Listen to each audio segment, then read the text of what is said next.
زموږ یو ملګری و د وري په نامه باندې و، د شولي کوټ سره تللی دغه د ارغنداو سر ته د سربند پل چې بولي د سربند پوسته د دغه خشک قومندان و. دغه مجاهد یې ټینګ کړي او پلا پر شوبله باندې کش کړي، ډېر په وحشت سره شهید کړي. حتی وروسته شهید پروت و، د شهادت په وخت کې خپله دغه خاشه ډبرې په خوله کې ورټکولې.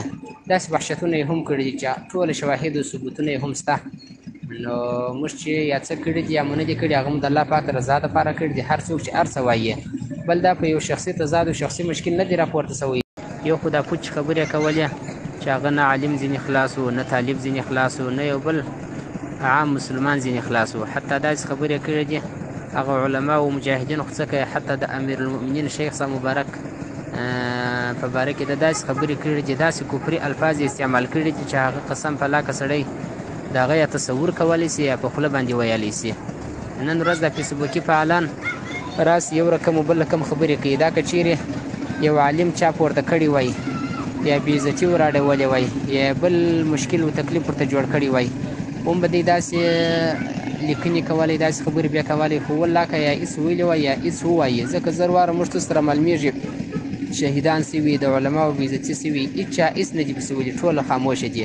دا چې نن یو فاسق یو فاجر سړی د دشمن د ساحې څخه په داسې تکتیک باندې راپورته کېږي چې هغه ځای ته مجاهدین د سر په سودا باندې ورځي، یعنې نه شخصي تضاد ورسره لري، نه قومي تضاد ورسره لري، نه بل مشکل ورسره لري، صرف د الله پاک رضا دپاره یو خدمت کوي.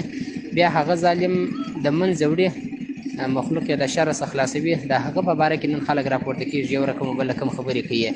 هغه پوچې پاچې خبرو کې څه کوي. اجملي صاحب پرون دلته څه کسان راغلي وه، د وحشتونو او ظلمونه یې بیانوله. زموږ یو ملګری و د وري په نامه باندې و، د شولي کوټ سره تللی دغه د ارغنداو سر ته د سربند پل چې بولي د سربند پوسته د دغه خشک قومندان و. دغه مجاهد یې ټینګ کړي او پلا پر شوبله باندې کش کړي، ډېر په وحشت سره شهید کړي. حتی وروسته شهید پروت و، د شهادت په وخت کې خپله دغه خاشه ډبرې په خوله کې ورټکولې. داسې وحشتونه یې هم کړي دي چې ټوله شواهد او ثبوتونه یې هم شته. نو موږ چې یا څه کړي دي یا مو نه دي کړي، هغه مو د الله پاک رضا دپاره کړي دي. هر څوک چې هر څه وایي، بل دا په یو شخصي تضاد او شخصي مشکل نه دي راپورته شوی. په ټوله ښار کې اجه د مجاهدین ګرځي، فعالیتونه کوي. نو دا هر ځای ته چې ورځي، هر خدمت چې سر ته رسي، هغه د سر په سودا سره سر ته رسوي. نو د ده په ساحه کې چې دی داسې مشکلات وه چې ډېر غټ غټ مشکلات مخکې پېښ سوي وه، په آینده کې کیدای سي پېښ سي، ځکه هغه د حکومت ساحه ده. مجاهدین په یو داسې تکتیک باندې ورله چې ما درته وویل چې هغه د سر په سودا باندې ورله، دا سړی راپورته کوي، بیا خپل په سزا باندې ورسوي. نو خلک چې هر څه وایي هغه د هغو کار دی. لږ باید سړی یو څه مخ شاته سره وګوري، حق و باطل باید سره وپېژني. څو در څو به لا دی خاموش وي، څو در څو به یې لا سترګې پټې وي. الله دې خیر درکړي وروره. نو موضوع داسې وه، مجاهدین ګرځي، فعالیتونه کوي. نو دا هر ځای ته چې ورځي، هر خدمت چې سر ته رسي، هغه د سر په سودا سره سر ته رسوي.